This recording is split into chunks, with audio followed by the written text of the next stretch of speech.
Light of Christ TV YouTube channel की videos को देखने के लिए इस चैनल को सब्सक्राइब करें और बेल आइकन को प्रेस करना मत भूलिएगा।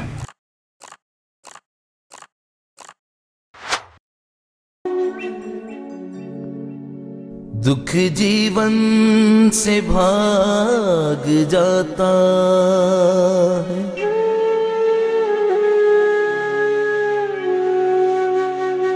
जब यीशु जीवन में आता है। खुदावंद यीशु मसीह के नाम में आप सबकी सलामती हो। आज मैं खुदा के कलाम में से आपके सामने बियाबानी कलीसिया और दौरे हाजरा की कलीसिया का मुख्तसर सा जायज़ा पेश करना चाहता हूँ, क्योंकि बियाबानी कलीसिया और मौजूदा कलीसिया के लिए बाइबल मुकद्दस में बहुत सी तालीम मौजूद है। और हम कैसे जान सकते हैं कि बियाबानी कलीसिया कि क्या रूहानी मिस्टेक्स थी जो दौरे हाजरा की कलीसिया के अंदर भी मौजूद हो सकती हैं, अगर हैं तो इसका क्या रूहानी तौर पर नुकसान हो सकता है। इसके लिए मैं बाइबल मुकद्दस के नए अहदनामा में से इब्रानियों के नाम ख़त उसका 4 बाब और उसकी पहली आयत से 3 आयत तक आपके लिए पढ़ रहा हूँ। बस जब उसके आराम में दाखिल होने का वादा बाकी है तो हमें डरना चाहिए। ऐसा न हो कि तुम में से कोई रहा हुआ मालूम हो, क्योंकि हमें भी उन्हीं की तरह खुशखबरी सुनाई गई, लेकिन सुने हुए कलाम ने उनको इसलिए कुछ फ़ायदा न दिया कि सुनने वालों के दिलों में ईमान के साथ न बैठा। और हम जो ईमान लाए उस एराम में दाखिल होते हैं, जिस तरह उसने कहा कि मैंने अपने गज़ब में कसम खाई कि ये मेरे आराम में दाखिल ना होने पाएंगे। खुदा के कलाम की ये तिलावत हम सब के लिए बाइस से बरकत हो। मुकद्दस पौलुस रसूल इन आयात के अंदर और इस चैप्टर के अंदर, इस बाब के अंदर बियाबानी कलीसिया और दौरे हाजरा की कलीसिया का मुआजना पेश कर रहा है। और मैं बहुत मुख्तसर उन बातों को आपके सामने रखना चाहता हूँ। जब खुदा ने बियाबान की कलीसिया को एक बहुत बड़ा वादा दिया और उनको मिस्र की ग़ुलामी से रिहाई इसलिए दिलाई गई कि वो मुल्क कनान की तरफ जाएं, और ये वादा की हुई सरज़मीन है, उनको ये खुशखबरी सुनाई गई।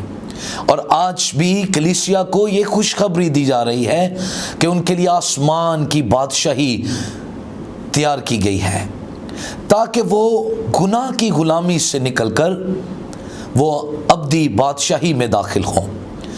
तो वो कौन सी बातें हैं जिनकी वजह से बियाबानी कलीसिया वो मुल्क कनान में दाखिल ना हो सकी? उनकी रिहाई बर्रे के खून के लगने से हुई, जो फसा का बर्रा था। और मुकद्दस पौलुस बयान करते हैं, हमारा भी फसा का बर्रा मसीह कुर्बान हुआ है। लेकिन अजीज बहनों और भाइयों, बियाबान की कलीसिया की वो कौन सी बातें थी, और अगर आज दौरे हाजरा की कलीसिया में भी यही बातें पाई गई, तो फिर आसमान की बादशाही में जाना बहुत ही मुश्किल है। जैसे कौम बनी इसराइल, वो मुल्क मिस्र से तो निकल आए, लेकिन मिस्र उनके अंदर से नहीं निकला था। आज भी कलीसिया दुनिया से तो निकल आई है, लेकिन सोचना ये है कि दुनिया भी उनके अंदर से निकली है या नहीं। इन बातों को आप बाइबल मुकद्दस में डिटेल के साथ पढ़ सकते हैं। پہلا کرنتھیوں کا خط اس کا 10واں باب اور اس کی 5ویں آیت سے 10ویں آیت کے اندر کلام بیان کرتا ہے ان باتوں کو جو بیابان کی کلیسیا میں تھی، اور ساتھ ساتھ یہ موازنہ بھی مقدس پالوس نے بیان کیا ہے۔ لکھا ہے مگر ان میں اکثروں سے خدا راضی نہ ہوا، چنانچہ وہ بیابان میں ڈھیر ہو گئے۔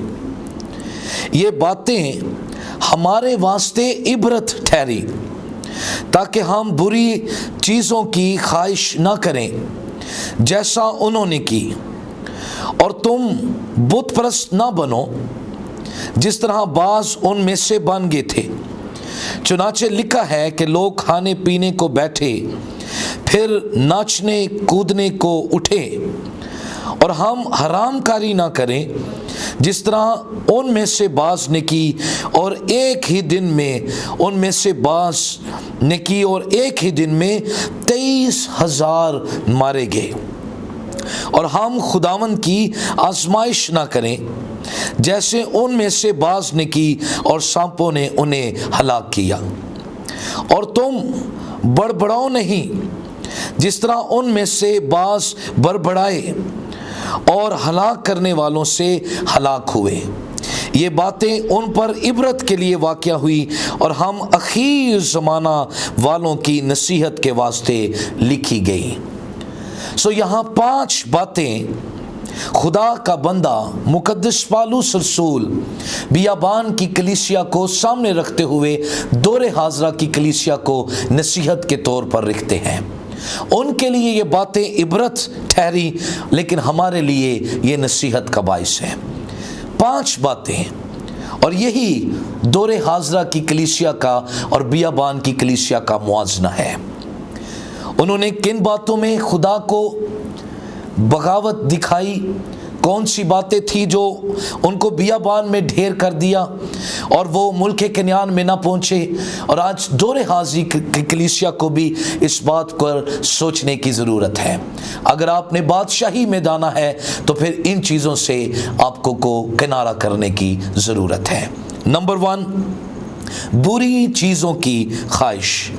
نمبر 2، بت پرست ہونا۔ نمبر 3، حرام کاری۔ نمبر 4، خداوند کی آزمائش، اور نمبر 5، بڑبڑانا۔ یہ 5 ان کی مسٹیکس تھیں جن کے باعث خدا ان سے راضی نہ ہوا۔ مرکزی آیت جو ہم نے پڑھی ہے اس میں یہی لکھا ہے کہ ان کو بھی خوشخبری سنائی گئی، لیکن ان باتوں کے باعث خدا غضبناک ہوا، اور خدا نے قسم کر کے کہا تم میرے آرام میں داخل نہ ہوگے۔ میں آپ سے خدا کا خادم ہوتے ہوئے یہ اپیل کرتا ہوں کہ آئیے خدا کے کلام پر سوچ بچار کیجئے، اور اس برے اور بے دین ماحول کے اندر، برگشتگی اور گمراہی کے ماحول کے اندر، ان حالات اور واقعات کے اندر خدا کے کلام پر نظر رکھیے تاکہ آپ مسیح کی بادشاہی میں بے عیب داخل کیے جائیں۔ خداوند آپ سب کو برکت دے، آمین۔